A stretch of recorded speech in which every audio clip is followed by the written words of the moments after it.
నమో వెంకటేశాయ. ఈరోజు ఈ వీడియోలో స్వామివారి దర్శనం వివరాలతో పాటు ఈరోజు ఏ దర్శనం వారికి ఎంత సమయంలో దర్శనం అవుతుంది, ఇలాంటి విషయాలు తెలుసుకుందాం. దర్శనం వివరాలు తెలియజేస్తాను. అలాగే టీటీడీ వారి ఇన్ఫర్మేషన్ ఫాస్ట్గా తెలుసుకోవాలి అనుకుంటే మీరు మన వాట్సాప్ ఛానల్ని ఫాలో అవ్వచ్చు.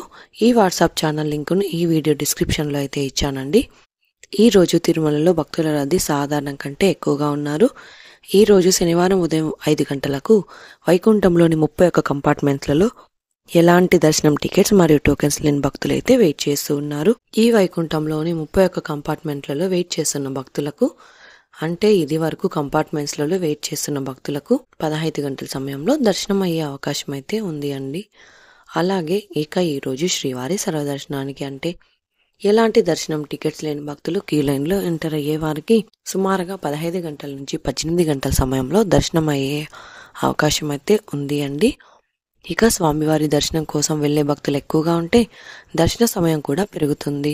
అలాగే రష్ తక్కువగా ఉంటే దర్శనం త్వరగా అవుతుందండి. కాబట్టి భక్తుల రద్దీని బట్టి దర్శన సమయంలో మార్పులు ఉంటాయి. ఈ విషయాన్ని శ్రీవారి భక్తులు గమనించగలరు. ఎస్ఎస్టీ టోకెన్స్ ఉన్న భక్తులకు సుమారుగా 4 నుంచి 7 గంటల సమయంలో దర్శనం అవ్వచ్చు. ఈ రోజు మార్చి 22వ తేదీకి సంబంధించిన దర్శనం టోకెన్స్ మార్చి 21వ తేదీ రాత్రి 9 గంటల నుంచి ఇచ్చారు. ఈ ఎస్ఎస్టీ టోకెన్స్ తిరుపతిలోని రైల్వే స్టేషన్ ఎదురుగా విష్ణు నివాసం, బస్టాండ్ పక్కన శ్రీనివాసం కాంప్లెక్స్, అలిపిరి వద్ద భూదేవి కాంప్లెక్స్, ఈ 3 ప్రాంతాలలో మాత్రమే ఎస్ఎస్టీ టోకెన్స్ ఇస్తారు. అలిపిరి దారిలో టోకెన్స్ ఇవ్వరు. కాబట్టి ఈ 3 ప్రాంతాలలో ఎక్కడైనా టోకెన్స్ తీసుకుని అలిపిరి దారిలో నడిచి వెళ్ళొచ్చు. అలాగే శ్రీవారి మెట్టు దారిలో కూడా ఈరోజు ఉదయం 6 గంటల నుంచి టోకెన్స్ ఇచ్చారు. ఈరోజు ఉదయం 6 గంటల నుంచి 3000 టోకెన్స్ వరకు మాత్రమే ఇచ్చారు. ఈరోజు 300 రూపాయల స్పెషల్ ఎంట్రీ దర్శనం వారికి, అలాగే 500 రూపాయల విర్చువల్ సేవా దర్శనం టికెట్స్ ఉన్న వారికి 3 గంటల నుంచి 5 గంటల వరకు సమయంలో దర్శనం అయ్యే అవకాశం అయితే ఉందండి. నిన్నటి రోజున శుక్రవారం రోజున శ్రీవారిని 64,170 మంది శ్రీవారి భక్తులు స్వామివారిని దర్శనం చేసుకున్నారు. 26,821 మంది శ్రీవారి భక్తులు స్వామివారికి తలనీలాలు సమర్పించారు. 3,98,00,000 రూపాయలు భక్తులు స్వామివారికి సమర్పించిన హుండీ కానుకలు. నిన్నటి రోజున వీడియోలోని కామెంట్లకు సమాధానాలు కూడా తెలుసుకుందాం. మొదటి కామెంట్, మేడం నేను 26th March 4 PM slot book చేసుకున్నాను. అయితే నేను ఈ డేట్లో ఏ టైంకి అయినా దర్శనానికి వెళ్ళొచ్చా లేదా ఆ టైంకి వెళ్ళాలా? ప్లీజ్ క్లియర్ మీ.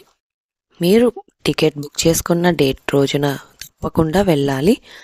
అదే రోజు మీరు బుక్ చేసుకున్న స్లాట్ సాయంత్రం 4 గంటలకు కాబట్టి మీరు ఒక గంట ముందు అయినా వెళ్ళొచ్చు, లేదా ఆలస్యంగా అయినా వెళ్ళొచ్చు. అంతేకాని మీరు ఎప్పుడైనా వెళ్ళడానికి అయితే అలో చేయరు.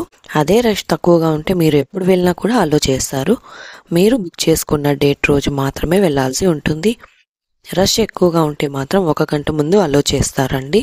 ఇది అండి ఈరోజు తిరుమల తిరుపతి దేవస్థానం దర్శనం మరియు లేటెస్ట్ అప్డేట్స్. ఇంకా మీకు తిరుమల తిరుపతి దేవస్థానం గురించి ఎలాంటి సమాచారమైనా తెలుసుకోవాలి అనుకుంటే కామెంట్ బాక్స్లో కామెంట్ చేయండి. నెక్స్ట్ వీడియోలో మీ కామెంట్లకు సమాధానాలు కూడా తెలియజేస్తాను. అలాగే మీరు ఈ వీడియోని తప్పకుండా లైక్ చేయండి. ఈ వీడియోని కూడా తప్పకుండా మీ ఫ్రెండ్స్ అండ్ ఫ్యామిలీ మెంబర్స్కి షేర్ చేయండి. మన ఛానల్ని తప్పకుండా సబ్స్క్రైబ్ చేసుకోండి. మరొక వీడియోలో తిరుమల తిరుపతి దేవస్థానం వారి ఇన్ఫర్మేషన్తో మళ్ళీ కలుసుకుందాం. ఓం నమో వెంకటేశాయ.